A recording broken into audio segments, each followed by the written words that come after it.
Hi hello ಎಲ್ಲರಿಗೂ ನಮಸ್ಕಾರ. ನೀವೆಲ್ಲ ಚೆನ್ನಾಗಿದ್ದೀರ ಅನ್ಕೊತೀನಿ. ನಾವೆಲ್ಲರೂ ಕೂಡ ಚೆನ್ನಾಗಿದ್ದೀವಿ. ಬನ್ನಿ ಇವತ್ತಿನ ಲಾಗ್ ಸ್ಟಾರ್ಟ್ ಮಾಡ್ತಾಯಿದ್ದೀನಿ.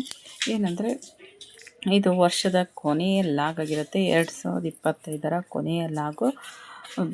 ದಯವಿಟ್ಟು 2026ರಲ್ಲಾದರೂ ನನ್ನ ವೀಡಿಯೋಗಳನ್ನ ಪೂರ್ತಿ ನೋಡಿ. ನಿಮ್ಗೆ ಇಷ್ಟ ಆಗಿರುತ್ತೆ ಅಥವಾ ಆಗಿಲ್ಲ ಅಂದರೆ ಈ ಥರ ವೀಡಿಯೋ ಮಾಡಿ ಅಂತ ಕಮೆಂಟ್ ಮಾಡಿ ತಿಳಿಸಿ. ಆದಷ್ಟು ನಿಮ್ಗೆ ಇಷ್ಟ ಆಗೋ ಥರನೇ ಲಾಗ್ ಮಾಡೋಕ್ಕೆ ಟ್ರೈ ಮಾಡ್ತಾಯಿರ್ತೀನಿ. ನನಗೇನೆಂದರೆ ನನ್ನ ಚಾನಲ್ಲು ಮಾನಿಟೈಸೇಷನ್ ಆಗಬೇಕು ಅನ್ನೋದು ನನ್ನ ಆಸೆ ಇದೆ. ಹಂಗಾಗಿ ನಾನು ಒಬ್ಬಳು ಆಸೆ ಪಟ್ಟರೆ ಆಗೋದಿಲ್ಲ. ನಿಮ್ಮೆಲ್ಲರ ಸಪೋರ್ಟ್ ಇದ್ದರೆ ಮಾತ್ರ ನನ್ನ ಚಾನಲ್ ಮಾನಿಟೈಸೇಷನ್ ಸಾಧ್ಯವಾಗೋದು. ದಯವಿಟ್ಟು ನೀವು ಫ್ರೀ ಇದ್ದಾಗೆಲ್ಲ ನನ್ನ ವ್ಲಾಗ್ನ ನೋಡಿ ಅಥವಾ ನಿಮ್ಮ ಫ್ರೆಂಡ್ಸ್ಗಳ ಜೊತೆ ಶೇರ್ ಮಾಡ್ಕೊಳ್ಳಿ ಅಂತ ಹೇಳ್ತಾ ಇವತ್ತಿನ ವೀಡಿಯೋನ ಸ್ಟಾರ್ಟ್ ಮಾಡ್ತಾಯಿದ್ದೀನಿ. ಇದು ವೈಕುಂಠ ಏಕಾದಶಿಯ ಲಾಗ್ ಆಗಿರುತ್ತೆ. ಇವತ್ತು ನಮ್ಮ ಮನೆಯಲ್ಲಿ ಒನ್ ಪಾಟ್ ರೆಸಿಪಿ. ಇವತ್ತು ವೈಕುಂಠ ಏಕಾದಶಿ ಇರೋದ್ರಿಂದ ಒನ್ ಪಾಟ್ ರೆಸಿಪಿ ಬೇಗ ಆಗೋ ಥರ ಕ್ವಿಕ್ಕಾಗಿ, ಅದು ಪಾಲಕ್ ಸೊಪ್ಪು ಮತ್ತು ಅವರೆಕಾಳು ಮತ್ತು ಆಲೂಗಡ್ಡೆ ಎಲ್ಲ ಪ್ರೋಟೀನ್ ಆಗಿರುವಂಥದ್ದು ಒಂದು ವೆಜಿಟೇಬಲ್ ಮಾಡ್ತಾ ಇದ್ದೀನಿ. ಬನ್ನಿ ವಿಡಿಯೋ ಸ್ಟಾರ್ಟ್. ಕುಕ್ಕರ್ ಇಟ್ಬಿಟ್ಟು ಕುಕ್ಕರ್ಗೆ ಸ್ವಲ್ಪ ತುಪ್ಪ ಹಾಕಿದ್ದೀನಿ. ಅದ್ರ ಜೊತೆಗೆ ಸ್ವಲ್ಪ ಎರಡೂ ಹಾಕಿದ್ರೆ ಏನಂದರೆ ಫ್ಲೇವರ್ ಸ್ವಲ್ಪ ಚೆನ್ನಾಗಿರುತ್ತೆ, ನನಗಿಷ್ಟ ಆಗುತ್ತೆ ಅನ್ನೋ ಕಾರಣಕ್ಕೆ. ಮತ್ತು ನೀವು ಸ್ಪೈಸಸ್ ಬೇಕಾದ್ರೆ ಹಾಕೋಬೋದು. ನಮ್ಗೆ ಅಷ್ಟು ಇಷ್ಟ ಆಗಲ್ಲ ಅಂತ ನಾವೇನು ಹಾಕಿಲ್ಲ. ಈರುಳ್ಳಿ ಹಾಕಿದ್ದೀನಿ. ಈರುಳ್ಳಿ ಸ್ವಲ್ಪ ಚೆಂದಾಗಿ ರೋಸ್ಟ್ ಆಗಲಿ. ಆಗ್ತಿದ್ದಂಗೆ ಅವರೆಕಾಳು ಹಾಕ್ಕೊಳ್ಳಿ. ಅವರೆಕಾಳನ್ನ ಬಿಡಿಸುವಾಗಲೇ ಪಲಾವ್ಗೆ ಮತ್ತು ಸೊಪ್ಪಿನ ಸಾಂಬಾರಿಗೆ ಆ ಥರ ಡಿವೈಡ್ ಮಾಡಿ ಇಟ್ಕೊಂಡ್ರೆ ಚೆನ್ನಾಗಿರುತ್ತೆ. ನಾನು ಸ್ವಲ್ಪ ಡಿವೈಡ್ ಮಾಡಿ ಇಟ್ಕೊಂಡ್ಬಿಟ್ಟಿರ್ತೀನಿ, ಬೇಗ ಆಗುತ್ತೆ ಅನ್ನೋ ಒಂದು ಕಾರಣಕ್ಕೆ. ಈ ಥರ ಡಿವೈಡ್ ಮಾಡಿದರೆ ನಮಗೆ ಈಸಿ ಇರುತ್ತೆ ಅನ್ನೋ ಕಾರಣಕ್ಕೆ ಈ ಥರ ಡಿವೈಡ್ ಮಾಡಿ ಇಟ್ಕೊಳ್ತೀನಿ.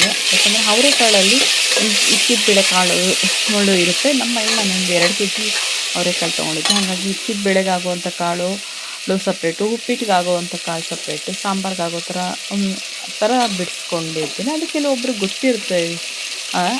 ಹಂಗಾಗಿ ನನಗೆ ಗೊತ್ತಿತ್ತು, ನಾನು ಇದು ಮಾಡಿದ್ದೀನಿ. ಅಂದರೆ ದಪ್ಪ ಕಾಳಿದ್ರೆ ಇಕ್ಕಿದ ಬೇಳೆಗೆ, ಸ್ವಲ್ಪ ಮೀಡಿಯಮ್ ಇದ್ದರೆ ಸಾಂಬಾರಿಗೆ, ಇನ್ನೂ ಸ್ವಲ್ಪ ಇದಿದ್ದರೆ ಅಂದರೆ ಇದು ತುಂಬ ಚಿಕ್ಕ ಕಾಳಿರುತ್ತಲ್ಲ ಪೀಚಲು, ಅದನ್ನು ಉಪ್ಪಿಟ್ಟಿಗೆ ಹಾಕೋಕ್ಕೆ ಟೇಸ್ಟ್ ಚೆನ್ನಾಗಿರುತ್ತೆ.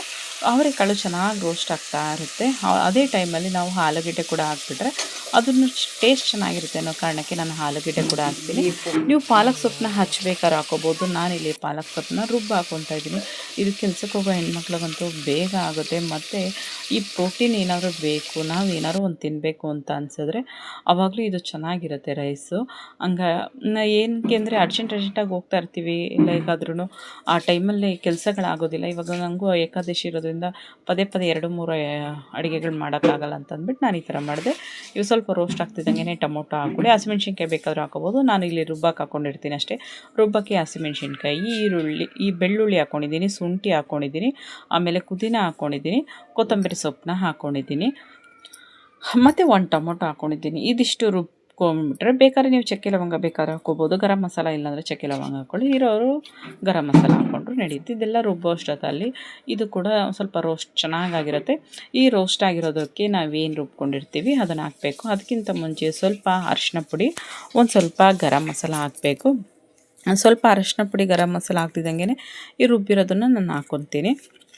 ಅವರು ಏನಂದರೆ ಅದು ತುಂಬ ನುಣ್ಣಗೆ ರುಬ್ಬಾರ್ದು, ಸ್ವಲ್ಪ ತರ್ತರಿಯಾಗಿ ಇರಬೇಕು, ಆವಾಗ ಚೆನ್ನಾಗಿರುತ್ತೆ ಟೇಸ್ಟ್ ಚೆನ್ನಾಗಿದ್ದರೆ ಪಲಾವ್ ತಿನ್ನೋದಕ್ಕೂ ತುಂಬ ಚೆನ್ನಾಗಿರುತ್ತೆ. ಪಾಲಕ್ ರೈಸ್ ತಿನ್ನೋದಕ್ಕೂ ಸಖತ್ತಾಗಿರುತ್ತೆ. ಅದಕ್ಕೋಸ್ಕರ ಇವಾಗ ನಾನು ರುಬ್ಬಿರೋದನ್ನು ಹಾಕ್ಕೊತಾ ಇದ್ದೀನಿ. ಇದೇ ಜಾರಲ್ಲಿ ಪಾಲಕ್ ಸೊಪ್ಪನ್ನು ರುಬ್ಕೊಂಡು ಹಾಕ್ಕೊತೀನಿ. ಪಾಲಕ್ ಸೊಪ್ಪಲ್ಲಿ ನಾವು ಏನಂದರೆ ಡೈಲಿ ತಿನ್ನಬೇಕು ಪಾಲಕ್ ಸೊಪ್ಪು ಅಂತಾರೆ, ಆದರೆ ಡೈಲಿ ಎಲ್ಲ ಥರ ತರಕಾರಿಗಳನ್ನ ನಾವು ತಿನ್ನಬೇಕಲ್ವ. ಹಂಗಾಗಿ ನಾವು ಒಂದೊಂದು ದಿನ ಒಂದೊಂದು ತಿನ್ನೋದು, ಯಾರು ಡೈಲಿ ತಿನ್ನೋಕ್ಕಾಗೋದು, ಒಂದೊಂದು ಥರ ವೆರೈಟೀಸ್ ಮಾಡ್ಕೊಂಡು ತಿನ್ನಬೇಕು ಅಂತ ಅಂದ್ಬಿಟ್ಟು ಇವತ್ತು ಪಾಲಕ್ ಸೊಪ್ಪಲ್ಲಿ ಈ ಥರ ರೈಸು ಟ್ರೈ ಮಾಡಿದೆ. ಆದರೆ ನಾನೇನು ಬರೀ ಪಾಲಕ್ ಸೊಪ್ಪು ಹಾಕಿ ಟ್ರೈ ಮಾಡಿದ್ದೆ, ಆದರೆ ಈ ಥರ ಅವರೆಕಾಳು ಆಲೂಗಡ್ಡೆ ಎಲ್ಲ ಹಾಕಿ ಮಾಡಿದ್ದು ಇದು ಫಸ್ಟ್ ಟೈಮು. ಇದು ಏನು ರುಬ್ಕೊಂಡಿದ್ದೀನಿ ಅದನ್ನು ಕೂಡ ಅದರೊಳಗಡೆ ಹಾಕ್ಕೊಂಡು ಚೆನ್ನಾಗಿ ಒಂದು ಸ್ವಲ್ಪ ಬಾಡಿಸ್ಕೊಂಡ್ರೆ ಅದೊಂದು ಸ್ವಲ್ಪ ಗ್ರೇವಿ ಎಲ್ಲ ಬಿಡುತ್ತೆ. ಗ್ರೇವಿ ಬಿಟ್ಟರೆ ಆವಾಗ ನಮ್ಗೆ ಎಷ್ಟು ಬೇಕೋ ಅಷ್ಟು ಅಕ್ಕಿ ಹಾಕ್ಕೊಬೋದು.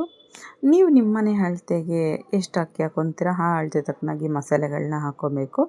ನಾನಿಲ್ಲಿ ಅರ್ಧ kg ಅಕ್ಕಿ ಹಾಕ್ಕೊತಾ ಇದ್ದೀನಿ. ಹಂಗಾಗಿ ಅರ್ಧ kg ಅಕ್ಕಿ ಹಾಕಿದರೆ ಸಾಕು, ನಮ್ಮ ಮನೆಯಲ್ಲಿ ಬೆಳಗಿನ ಟಿಫನ್ಗೆ ಸರಿ ಹೋಗುತ್ತೆ.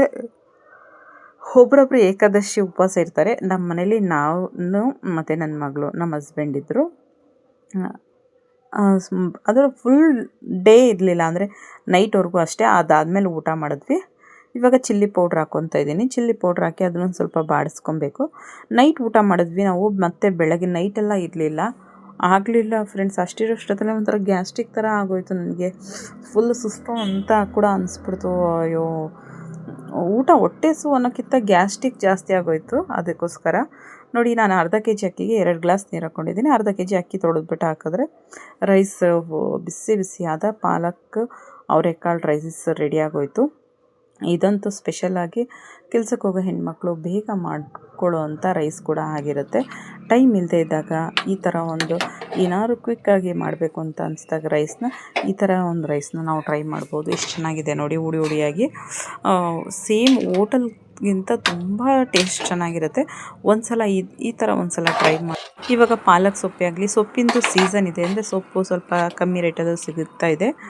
ಆವಾಗ ಈ ಥರ ಒಂದು ಸಲ ಟ್ರೈ ಮಾಡಿ ನೋಡಿ, ಒಳ್ಳೆ ಟೇಸ್ಟ್ ಕೂಡ ಇರುತ್ತೆ. ಅದು ತುಂಬ ಟೇಸ್ಟಿಯಾಗೂ ಕೂಡ ಇತ್ತು. ನನ್ನ ಮಗಳಿಗೆ ಆಗಲಿ ನಮಗೆ ಆಗಲಿ ಸ್ಪೆಷಲಾಗಿ ಈ ಥರ ರೈಸ್ಗಳಂದರೆ ತುಂಬ ಇಷ್ಟ ಆಗುತ್ತೆ. ನನಗೂ ಅಷ್ಟೇ ತುಂಬ ಇಷ್ಟಪಡ್ತೀನಿ. ಈ ರೈಸ್ ಐಟಮ್ ಅಂದರೆ ಸ್ವಲ್ಪ ಇಷ್ಟ ಜಾಸ್ತಿನೇ ಆಗುತ್ತೆ ನನಗೆ. ನನ್ನ ಮಗಳಿಗೂ ಟಿಫನ್ ಹಾಕ್ಕೊಟ್ಟೆ, ಅವಳು ಟಿಫನ್ ಮಾಡಿದ್ಲು, ಮತ್ತು ಅವಳು ಬಾಕ್ಸಿಗೆ ಊಟ ಕಟ್ಟಬೇಕಾಗಿತ್ತು, ಅವಳಿಗೂ ಊಟ ಕಟ್ಟಿ ಕಳಿಸ್ದೆ. ಅವಳಿಗೆ ಅಂದರೆ ರೈಸ್ ಐಟಮ್ ಏನು ನೀನು 3 ಟೈಮ್ ಕೊಟ್ಟರು ರೈಸ್ ಐಟಮೇ ಬೇಕಮ್ಮ ಅಂತ ಅಂತಿರ್ತಾಳೆ. ಆ ಥರ ಅವಳಿಗೆ ಅಷ್ಟು ಇಷ್ಟ ರೈಸ್ ಐಟಮ್ ಅಂದರೆ. ನನಗೂ ಅಷ್ಟೇ ತುಂಬಾ ಇಷ್ಟ ರೈಸ್ ಐಟಮ್ ಅಂದರೆ. ಎಷ್ಟು ಕೊಟ್ಟರು ರೈಸ್ ಐಟಮ್ಮು ತಿನ್ನಬೇಕು ಅಂತ ಅನಿಸ್ತಾ ಇರುತ್ತೆ. ಹೊಸ ವರ್ಷ ಸ್ಟಾರ್ಟ್ ಆಗ್ತಾ ಇದೆ, ಹಳೆ ವರ್ಷ ಮುಗಿತಾ ಇದೆ. ಏನೆಲ್ಲ ಕಹಿ ಘಟನೆಗಳಿದೆ ಅದನ್ನೆಲ್ಲ ಮರಿತಾ ಹೊಸದಾಗಿ ಏನಾದರೂ ಒಂದು ಪ್ರಾರಂಭ ಮಾಡೋಣ ಅಂತ ಡಿಸೈಡ್ ಮಾಡ್ಕೊಳ್ತಾ ಹೊಸದಾಗಿ ಏನಾದರೂ ಒಂದು ಸ್ಟಾರ್ಟ್ ಮಾಡಬೇಕು, ಹೊಸ ಜೀವನ ಅನ್ನೋ ಥರ ಅನ್ಕೋತೀವಿ. ಆದರೆ ಏನೂ ಆಗೋದಿಲ್ಲ ಅನ್ನೋರು ಎಷ್ಟು ಜನ ಇದ್ದೀರಾ ತಿಳಿಸಿ. ನಮ್ಮ ಮನೇಲೂ ಅದೇ ಥರ, ನಮಗೂ ಹಂಗೆ ಅನಿಸುತ್ತೆ. ಇದೆಲ್ಲ ಮುಗ್ದಿದ ತಕ್ಷಣ ವೈಕುಂಠ ಏಕಾದಶಿ ದೇವ್ರ ದರ್ಶನ ಮಾಡೋಣ ಅಂತ ಅಂದ್ಬಿಟ್ಟು, ಏಕಾದಶಿ ಇರೋದ್ರಿಂದ ದೇವಸ್ಥಾನಕ್ಕೆ ಹೋಗಿದ್ವಿ ನಾನು ನಮ್ಮ ಹಸ್ಬೆಂಡು. ಅಂದರೆ ನಾವು ಹೋಗೋಷ್ಟೊತ್ತಲ್ಲಿ ಸ್ವಲ್ಪ ಲೇಟೇ ಆಗಿತ್ತು, ಅಂದರೆ ಅವ್ರ ಕೆಲಸ ಮುಗಿಸ್ಕೊಂಡು ಬಂದಮೇಲೆ ಸಂಜೆನೇ ನಾವು ಹೋಗೋದು. ಪ್ರತಿ ವರ್ಷವೂ ಸಂಜೆನೇ ಹೋಗೋದು. ಬೆಳಗ್ಗೆ ಅವರು ಸ್ವಲ್ಪ ಬೇಗ ಹೋಗ್ಬಿಡ್ತಾರೆ.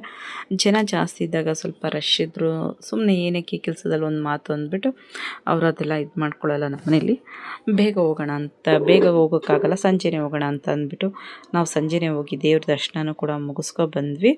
ದೇವ್ರ ದರ್ಶನ ತುಂಬ ಚೆನ್ನಾಗಿತ್ತು. ಅಲ್ಲಿಂದ ಬಂದಿದ್ದ ತಕ್ಷಣ ಮತ್ತೆ ಇದೊಂದು ಇದ್ದೇ ಇರುತ್ತಲ್ಲ, ನಮ್ಗೆ ಹೆಣ್ಮಕ್ಳು ಲೈಫೆಲ್ಲ ಅಡುಗೆ ಮನೆಯೇ ಕೆಲಸಗಳಾಗೋಗಿರುತ್ತೆ, ಏನೂ ಇದು ಮಾಡೋಕ್ಕಾಗಲ್ಲ. ಆದರೂ ನಾನೊಂದು ಹೊಸ ವರ್ಷದಲ್ಲಿ ನನ್ನ ಚಾನಲ್ ಮಾನಿಟೈಸೇಷನ್ ಆಗಿ ಅಷ್ಟೋ ಇಷ್ಟೋ ಯೂಟ್ಯೂಬಲ್ಲಿ ದುಡಿಬೇಕು ಅಂತ ಅಂದ್ಕೊಂಡಿದ್ದೀನಿ. ನೀವೆಲ್ಲ ಅದಕ್ಕೆ ಸಪೋರ್ಟ್ ಮಾಡ್ತೀರಾ ಅಂದ್ಕೊಂಡಿದ್ದೀನಿ. ಯಾಕಂದರೆ ನನ್ನಿಂದ ಅಂತೂ ನಾನು ಒಬ್ಬಳಿಂದ ಏನೂ ಆಗೋಲ್ಲ.